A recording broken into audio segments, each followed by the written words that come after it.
भारतीय नागरिक सुरक्षा संहिता 2023 का सेक्शन 18 इस वीडियो में हम लोग समझेंगे। सेक्शन 18 का टाइटल है पब्लिक प्रोसिक्यूटर्स।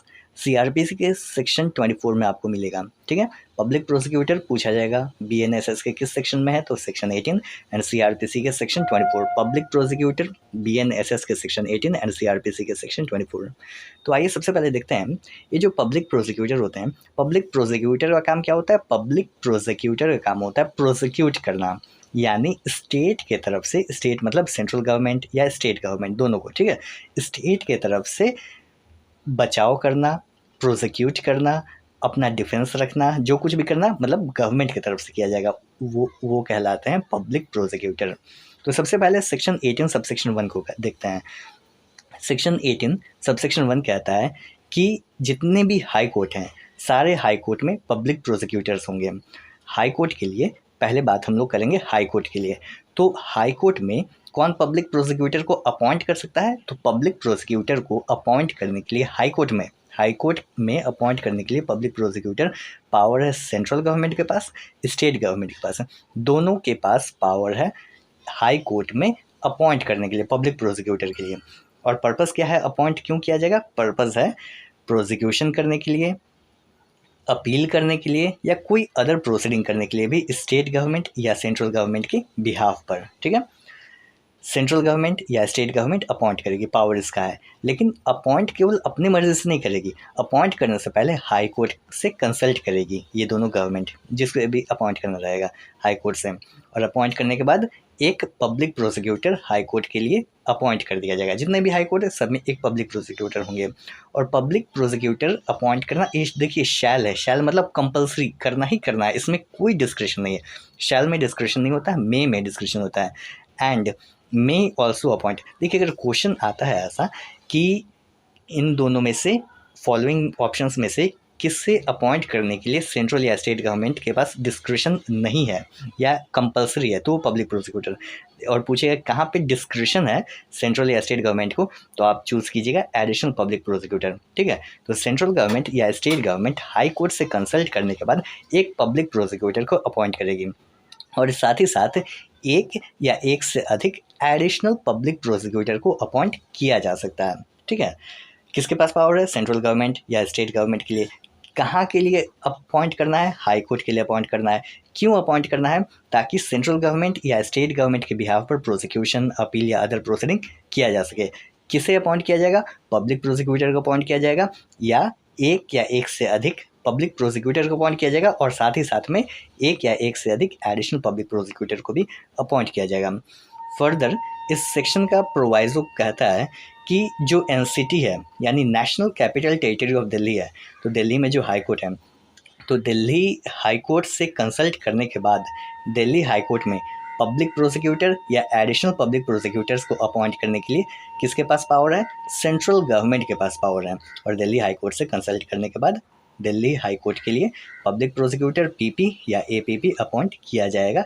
अगर क्वेश्चन पूछा जाएगा कि दिल्ली हाई कोर्ट के लिए किसके पास पावर है, तो सेंट्रल गवर्नमेंट के पास पावर है अपॉइंट करने के लिए पीपी या एपीपी।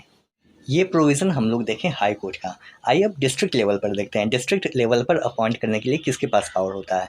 देखिए कंपलसरी पावर कहा जाए कि एकदम अपॉइंट करना ही करना है, कोई डिस्क्रिशन नहीं है, तो स्टेट गवर्नमेंट के पास पावर है, स्टेट गवर्नमेंट को अपॉइंट करना ही करना है। लेकिन जहाँ डिस्क्रिशन की बात हुई कि मे अपॉइंट, जहाँ ज़रूरत होगा तभी अपॉइंट किया जाएगा, कोई ऐसा नहीं है, तो वहाँ पर मे अपॉइंट सेंट्रल गवर्नमेंट, यानी डिस्क्रिशन है, ज़रूरत है, लग रहा है सेंट्रल गवर्नमेंट को, तो अपॉइंट किया जाएगा।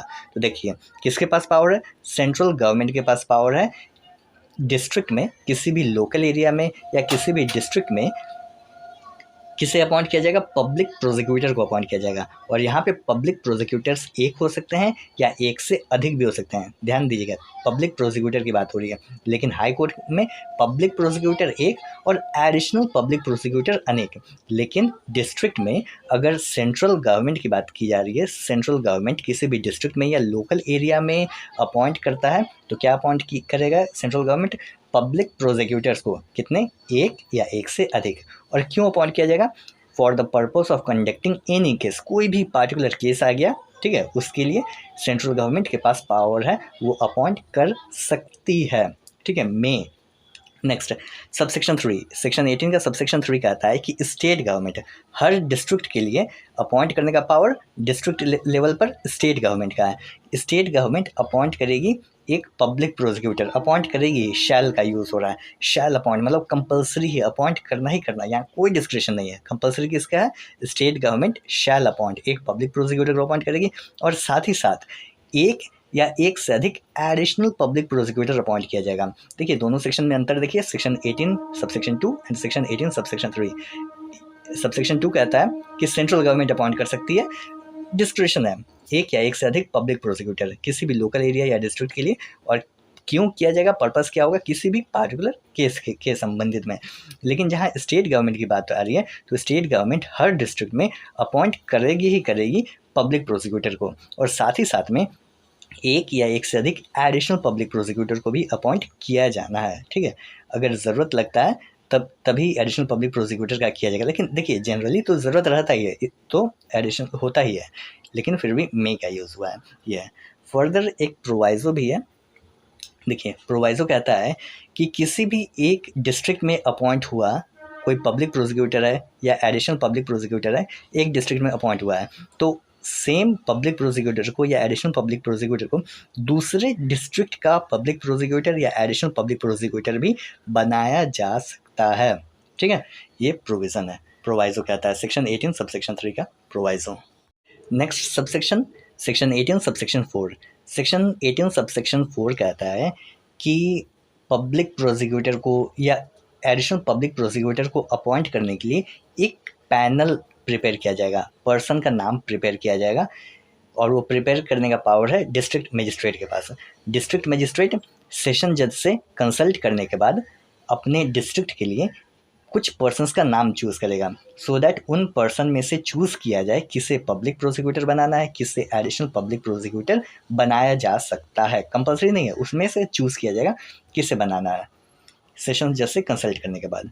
उसके बाद सेक्शन 18 सबसेक्शन 5 कहता है कि no person shall be appointed by state government as public prosecutor or APP for the district unless his name appears in the panel of names prepared by district magistrate।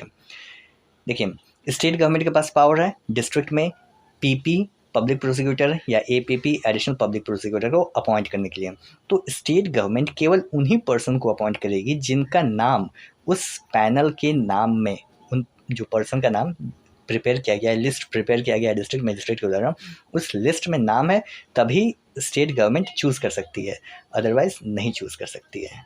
उसके बाद next subsection, section 18 subsection 6। ये subsection कहता है कि अगर किसी भी district में या किसी भी स्टेट में regular cadre of prosecuting officers का स्थापना होता है, तो ऐसे सिचुएशन में स्टेट गवर्नमेंट पब्लिक प्रोसिक्यूटर या एडिशनल पब्लिक प्रोसिक्यूटर को चूज़ करेगी उस रेगुलर कैडरे से, उस regular cadre of prosecuting officers में से ही पीपी या एपीपी का चयन किया जाएगा स्टेट गवर्नमेंट के द्वारा। लेकिन अगर स्टेट गवर्नमेंट को लगता है कि उस regular cadre of prosecuting officer में कोई भी ऐसा पर्सन नहीं है जिसे पीपी या एपीपी बनाया जाएगा, तो ऐसे सिचुएशन में जो डिस्ट्रिक्ट मजिस्ट्रेट ने यहाँ पर डिस्ट्रिक्ट मजिस्ट्रेट ने जो पैनल ऑफ नेम्स प्रिपेयर किया हुआ है, इस नेम में से डिस्ट्रिक्ट स्टेट गवर्नमेंट अपॉइंट करेगी पीपी या एपीपी।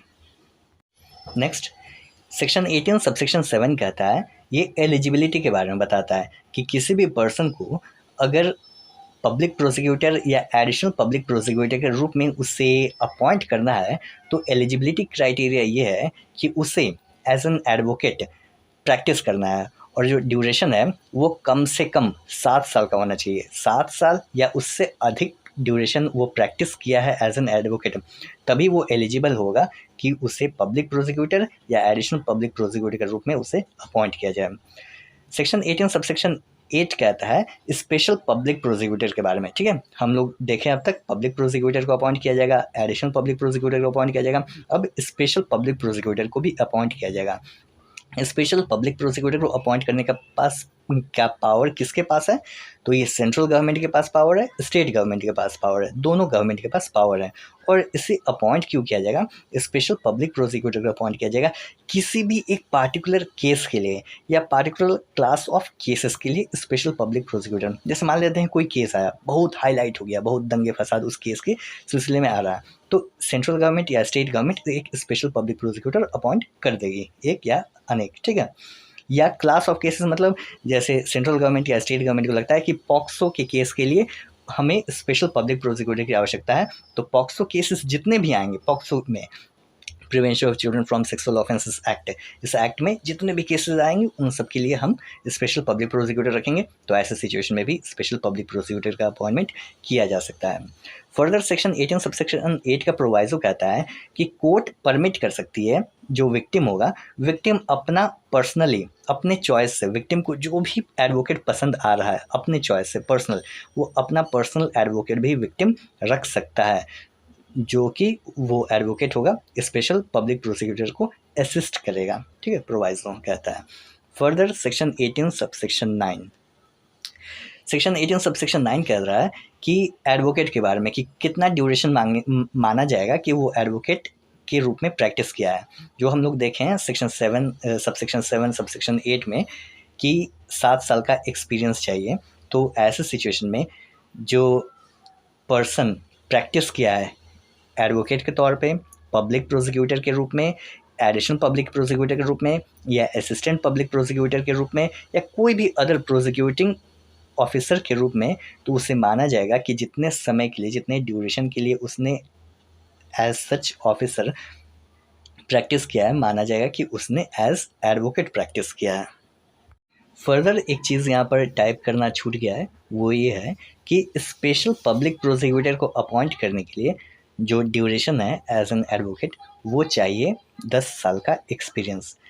पब्लिक प्रोसिक्यूटर या एडिशनल पब्लिक प्रोसिक्यूटर को अपॉइंट करने के लिए 7 साल या उससे अधिक का प्रैक्टिस चाहिए, एंड स्पेशल पब्लिक प्रोसिक्यूटर को अपॉइंट करने के लिए मिनिमम 10 साल या उससे अधिक का प्रैक्टिस चाहिए एज एन एडवोकेट। तो ये था हमारा section 18 public prosecutors. I hope concept आप समझ गए होंगे। मिलते हैं नेक्स्ट वीडियो में। Thanks for watching. जय हिंद।